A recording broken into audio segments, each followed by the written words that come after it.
Il y a quelqu'un dans l'allée. Pourtant, il est 2 heures du matin. Il pleut depuis des heures sur ce quartier résidentiel de l'Ohio. Et dans la rue, tout dort encore. Les maisons sont éteintes, les jardins sont détrempés, les pneus s'enfoncent dans l'herbe molle. Et au milieu de cette obscurité presque totale, une voiture attend près du SUV de Morgan Fox. À l'intérieur de la maison, elle ne sait rien. Elle se prépare simplement pour aller travailler, comme elle le fait depuis des années. Elle traverse la maison en silence, puis sort sous la pluie pour rejoindre son véhicule. Ce qu'elle ignore, c'est qu'à quelques mètres d'elle, quelqu'un connaît parfaitement sa routine. Morgan ouvre la porte de son SUV, et avant même qu'elle ait le temps de comprendre ce qui se passe, une silhouette s'approche dans son dos. 2 coups de feu claquent dans la nuit. Quelques minutes plus tard, il n'y a plus que le bruit de l'eau sur le bitume. Une portière restée ouverte, un téléphone tombé au sol. Et une question qui va hanter toute l'enquête. Pourquoi personne n'a rien fait avant? Le 28 octobre 2020, le beau temps n'est pas au rendez-vous à Plain Township, dans l'Ohio. Il pleut depuis la veille sur le comté de Stark, une pluie froide et obstinée qui a transformé les allées de Fraser Avenue en boue noire. C'est dans cette ambiance que Jason Scarnecchia se réveille vers 6 heures du matin et commence à se préparer pour aller au travail. Comme quoi, l'argent fait pas le bonheur, mais se lever à 6 heures sous la pluie non plus. Quand il passe devant la fenêtre et jette machinalement un coup d'œil à l'extérieur, il s'arrête net. La voiture de sa compagne, Morgan Fox, est encore là, alors qu'elle aurait dû partir il y a déjà plusieurs heures. Et c'est encore plus curieux, parce qu'elle n'est pas dans la maison. Et si elle n'est pas là, ni au travail, alors où est-elle? Sa voiture est en panne?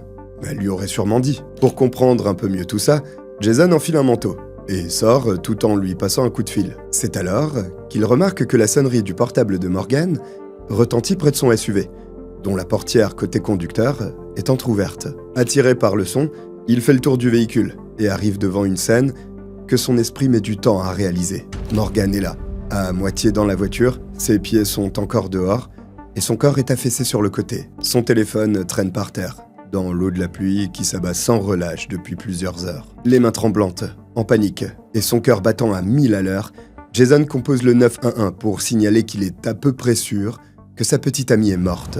Et il a raison. Le sergent du bureau du shérif du comté de Stark arrive sur les lieux peu après. En faisant le tour de la voiture de Morgan, il remarque que son sac à main est sur le siège, mais aussi que personne n'a touché à l'argent qu'elle avait placé dans la boîte à gants. Des détails qui suffisent à écarter l'hypothèse du vol qui aurait mal tourné en quelques secondes. Ce qui retient également l'attention de l'enquêteur, ce sont de profondes traces de pneus dans la pelouse qui partent vers la rue. Ce sont là des marques d'une fuite rapide depuis un endroit précis, juste à côté du SUV. L'hypothèse qui vient tout de suite en tête, c'est que quelqu'un a stationné là, dans le noir, sous la pluie, et a attendu que Morgan sorte de chez elle pour l'attaquer. Une personne qui savait qu'elle serait seule à cette heure, dans cette rue silencieuse où peu de monde passe avant l'aube. Donc visiblement, il y a peu de chances pour que le crime soit celui d'un rôdeur. Le meurtrier devait soit connaître les habitudes de cette femme, soit l'avoir observée un temps. Le premier constat est donc immédiat. C'est une exécution.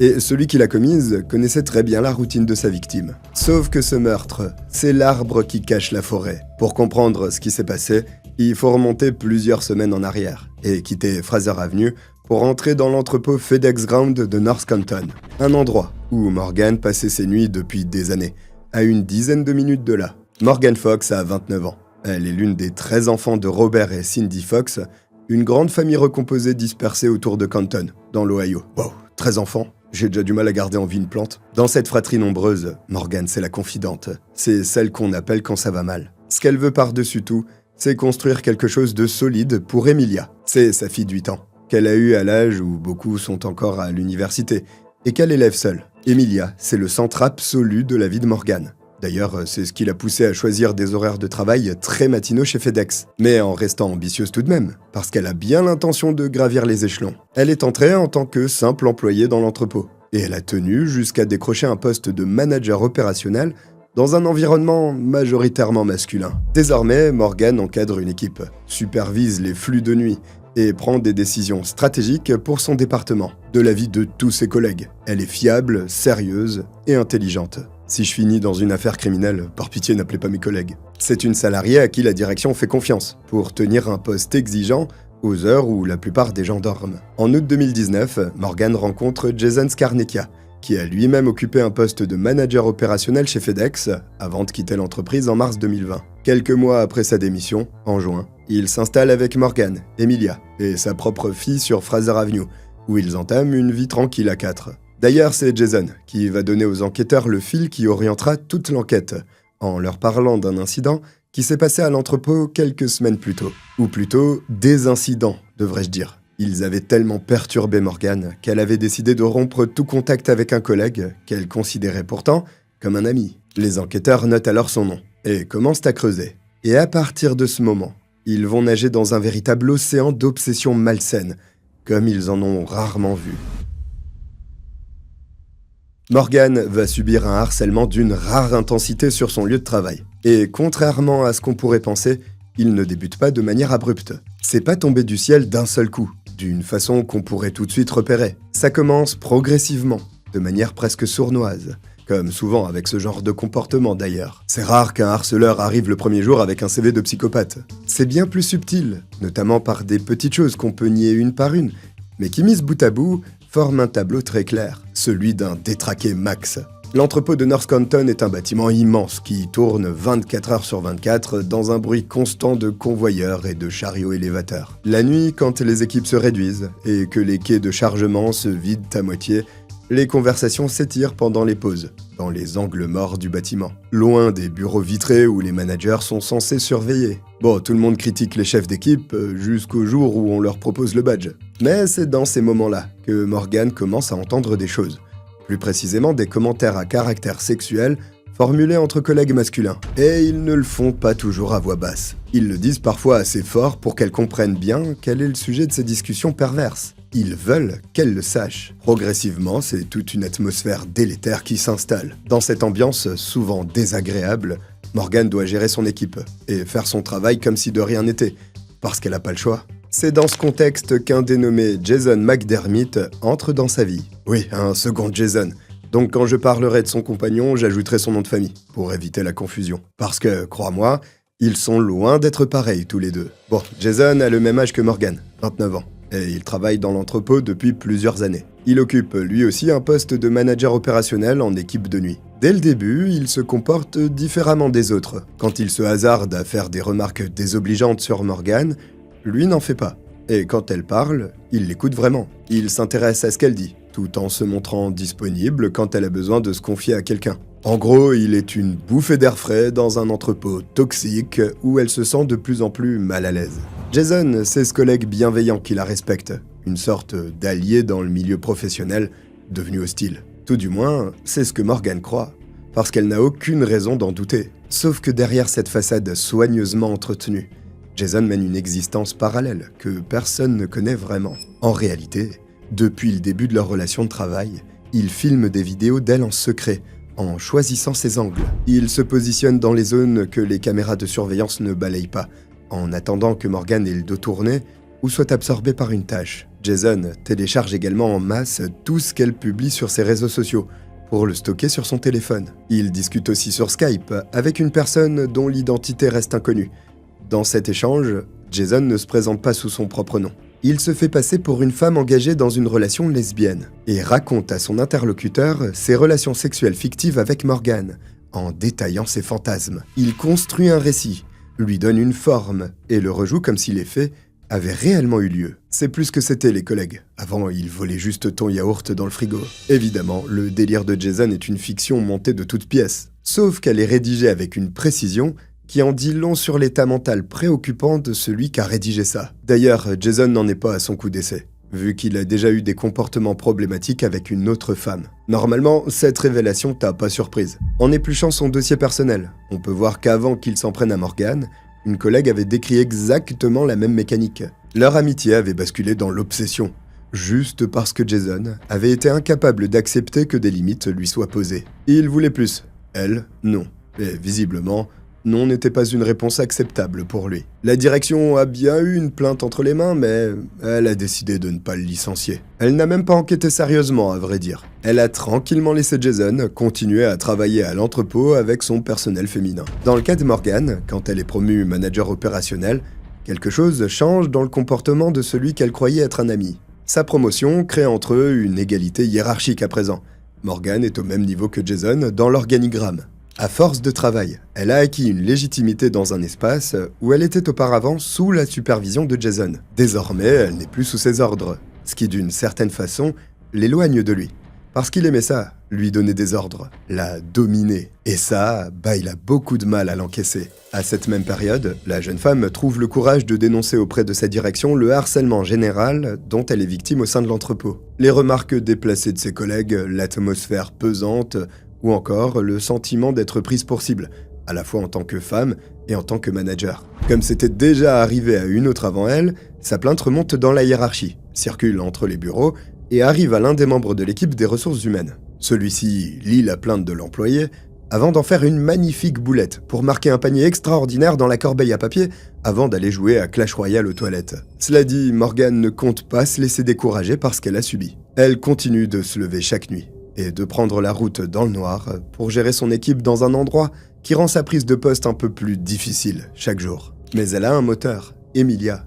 C'est pour ça qu'elle s'accroche, jusqu'au moment où l'escalade franchit un palier. Un soir, pendant le service, Jason s'empare du téléphone de Morgane avec plusieurs autres collègues. Ils prennent l'appareil, se glissent derrière des cartons pour se mettre à l'abri des regards et parcourent son contenu posément. Jason mène la danse et on dirait qu'il sait ce qu'il cherche. À force de fouiller, il tombe sur des photos intimes de Morgane, dont une sur laquelle elle est en sous-vêtements. Pas vu, pas pris, comme on dit. Donc il les regarde, les envoie toutes sur son téléphone et se permet même de les partager. C'est pas tout.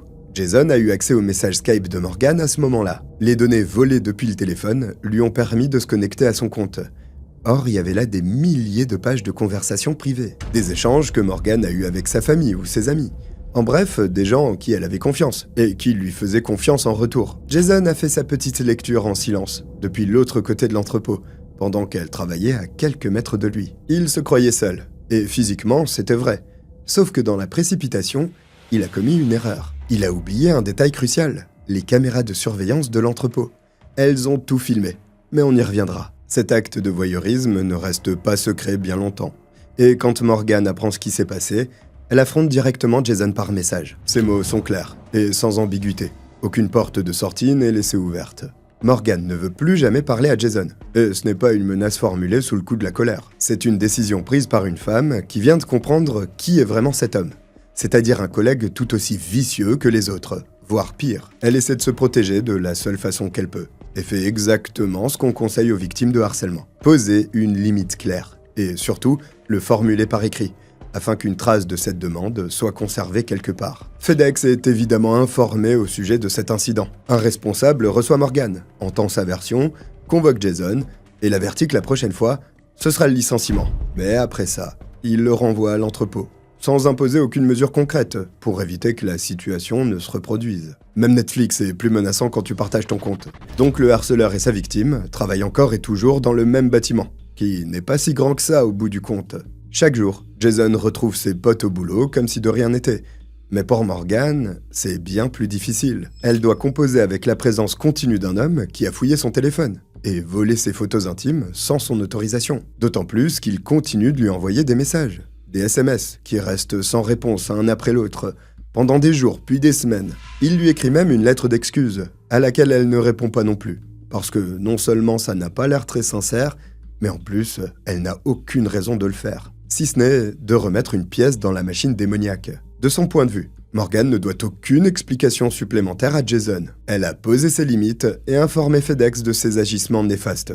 Donc pour elle, la question est réglée. Sauf que lui ne parvient pas à passer à autre chose. À ses yeux, le silence de Morgane est une blessure qui se rouvre chaque jour quand il entre dans ce bâtiment. Juste parce qu'elle existe, travaille et continue de vivre sans l'autoriser à faire partie de son cercle. La plainte que Morgane a déposée pour le vol de son téléphone rejoint finalement la plainte déposée des mois plus tôt par une autre collègue dans les dossiers de la direction. C'est la deuxième fois que l'entreprise a une occasion concrète d'arrêter ce qui est en train de se jouer. Sauf que là encore, elle ne le fait pas. Le 27 octobre 2020, Morgane rentre du travail et passe la soirée avec son compagnon. Ils doivent se coucher tôt, parce qu'elle doit se lever de bonne heure pour prendre la route vers l'entrepôt. Mais avant d'aller dormir, elle prend le temps de s'installer devant l'ordinateur pour écrire une dernière fois à FedEx. Dans son message, elle dit qu'elle se sent ciblée à l'entrepôt et que ça la met mal à l'aise, alors que tout ce qu'elle veut, c'est simplement pouvoir travailler tranquille, contribuer comme elle peut, comme n'importe quel salarié ici. Ce sont ses mots exacts.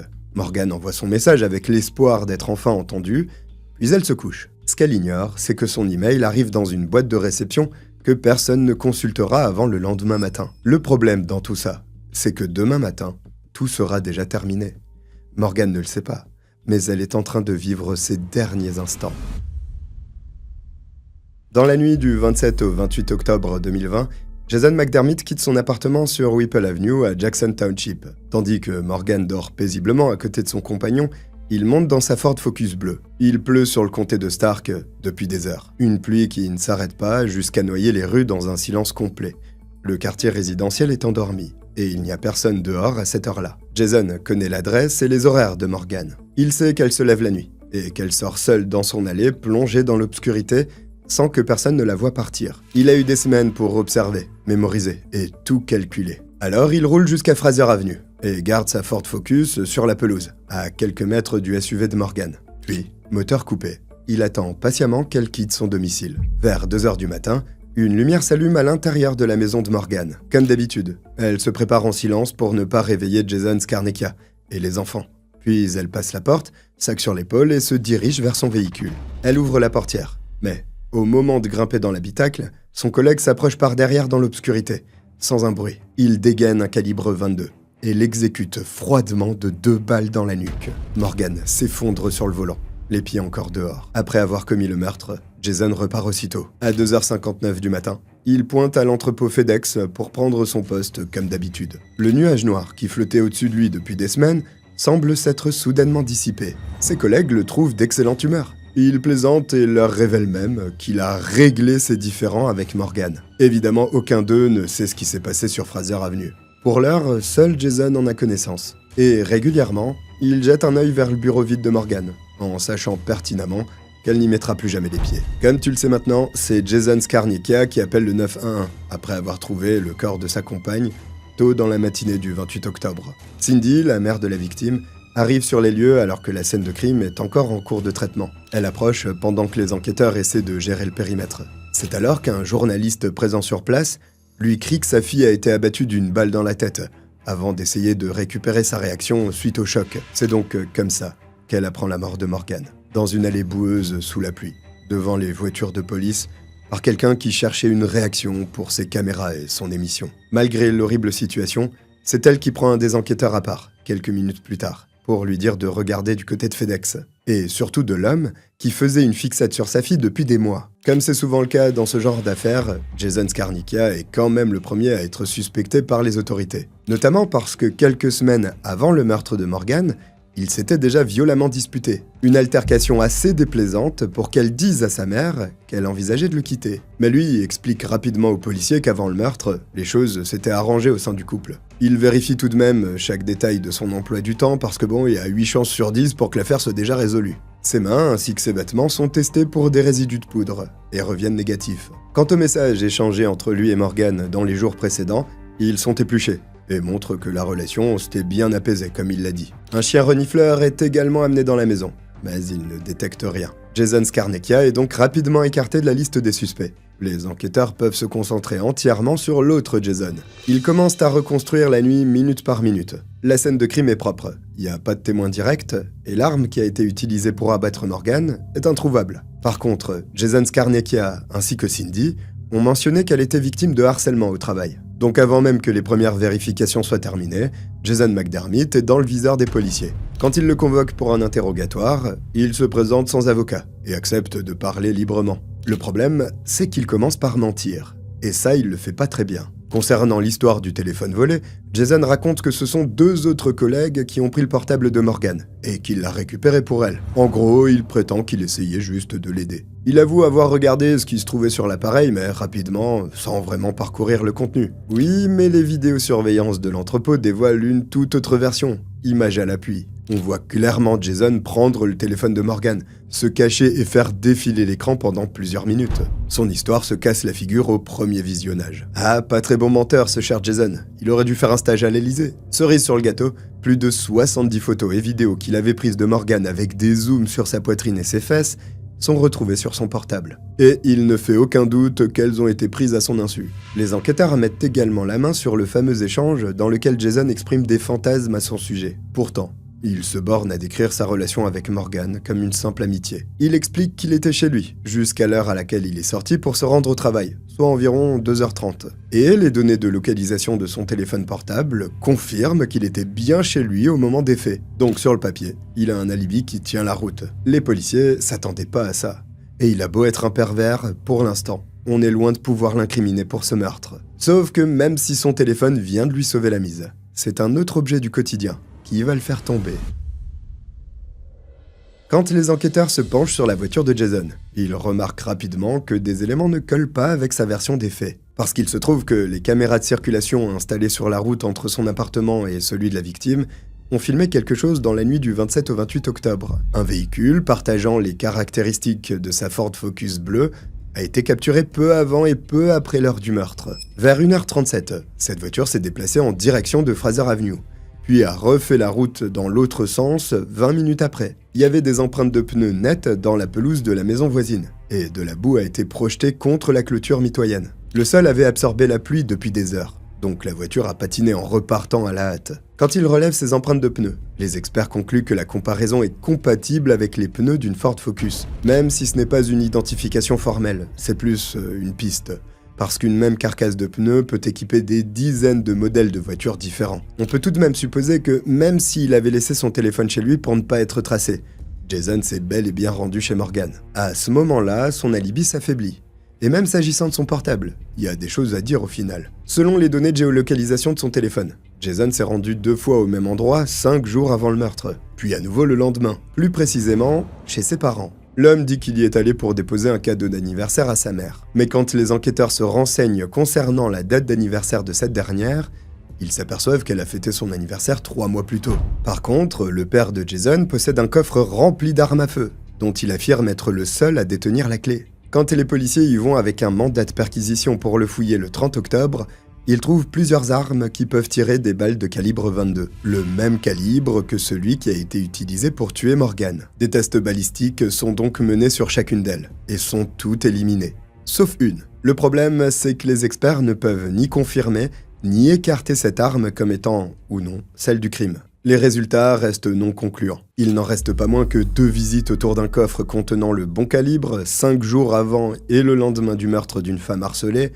c'est hautement suspect. Surtout quand on sait que Jason a lavé sa voiture avec insistance le 28 octobre. Ce jour-là, il pleuvait sans arrêt sur le comté de Stark, depuis le début de la nuit. Pourtant, les caméras d'une station de lavage automatique ont filmé sa Ford Focus entrer dans la cabine de lavage en fin de matinée. Le suspect s'est rendu là-bas dès qu'il est sorti du boulot. Sur les images, on peut voir sa voiture entrer une première fois dans la cabine et en ressortir de l'autre côté. Puis son conducteur a reculé, replacé le véhicule à l'entrée et l'a fait passer dedans une deuxième fois. La nécessité d'aller faire laver sa voiture sous une pluie battante est déjà compliquée à justifier, mais le faire 2 fois, ça l'est encore plus. Personne fait ça, même les fans de tuning qui lavent plus leur voiture qu'eux-mêmes. En revanche, c'est justement ce que ferait quelqu'un qui essaie d'éliminer quelque chose de précis. Du genre de la boue d'une pelouse détrempée, sur laquelle il avait garé le véhicule quelques heures plus tôt avant de fuir. Quand on lui demande pourquoi il a fait ça, Jason répond que sa mère lui reprochait toujours de ne pas entretenir sa voiture. Le policier ne manque pas de lui faire observer que c'est une sacrée coïncidence pour quelqu'un qui dit la vérité. Et c'est bien là le problème.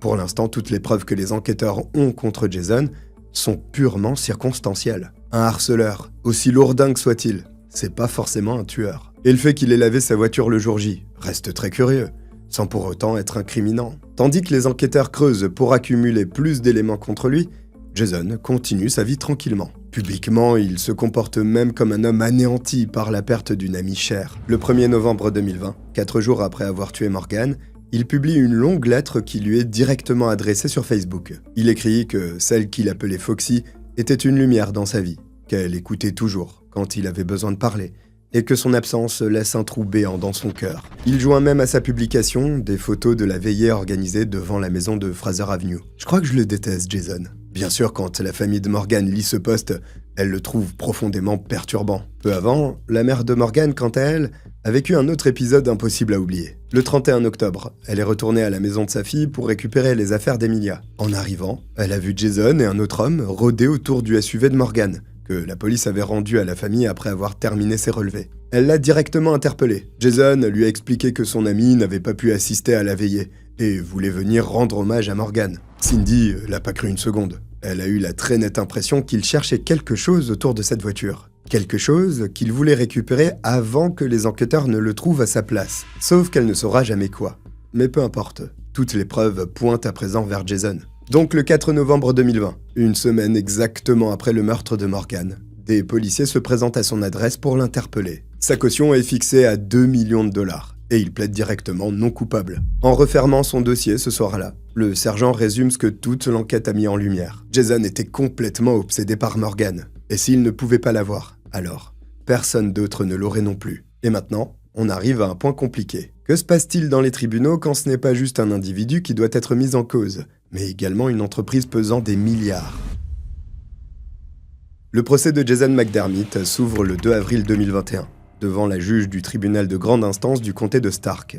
Il dure 6 jours, durant lesquels Jason ne témoigne pas. L'accusation présente les preuves accumulées depuis le 28 octobre, qui sont toutes circonstancielles. Tout ce qui pointe vers Jason n'est finalement qu'un faisceau d'indices indirects. L'argument central de l'accusation repose sur la théorie de l'obsession qui a viré au drame. Quand Morgan a coupé tout contact avec Jason, il a purement et simplement décidé de l'éliminer. La défense appelle les parents de l'accusé à la barre, ainsi qu'un ami et collègue.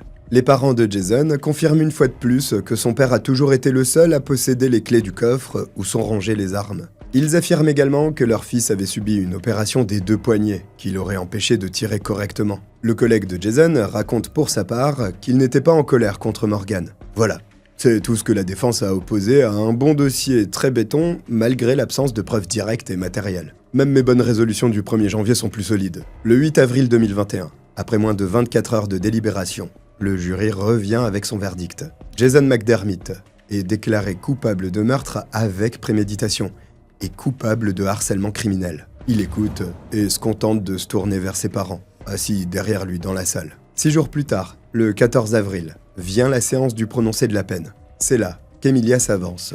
Du haut de ses 9 ans, elle regarde l'homme assis devant elle et lui parle directement, d'une voix qui tremble, mais ne se brise pas. Elle dit à Jason qu'elle souhaitait que sa mère puisse la voir obtenir son diplôme et se marier, mais qu'il a fait en sorte qu'elle ne puisse rien faire de tout ça. Jason baisse les yeux vers le sol et secoue la tête.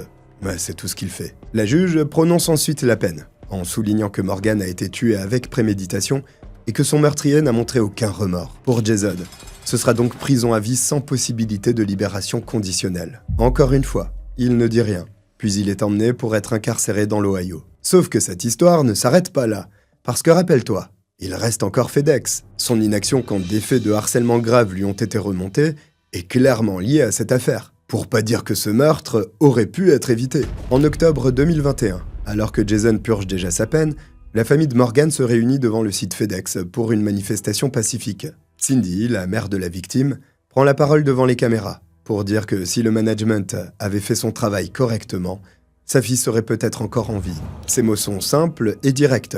Et il suffit à résumer ce que l'enquête et le procès ont confirmé. FedEx a eu 2 occasions concrètes d'éloigner Jason de Morgan. Un signalement et une plainte ont été déposés, mais il n'a écopé que de 2 avertissements sans suite. La famille de Morgan attaque donc l'entreprise en justice, et en février 2023, FedEx conclut un accord à l'amiable. La société verse 4 millions de dollars, placés dans un fonds fiduciaire pour Emilia. Quand la fillette sera majeure, elle disposera de cette somme. FedEx publie un communiqué disant que ses pensées restent avec la famille et les amis de Morgan. Ils n'ont pas admis leur responsabilité dans sa mort. Et c'est d'ailleurs la contrepartie de cet accord. Pas d'excuses publiques, contre 4 millions de dollars. En réalité, si la société avait dû avouer publiquement ses torts, ça aurait eu des répercussions néfastes et ça aurait coûté beaucoup plus que la somme versée. Morgan a tout fait ce qui était en son pouvoir pour faire cesser le harcèlement dont elle était victime.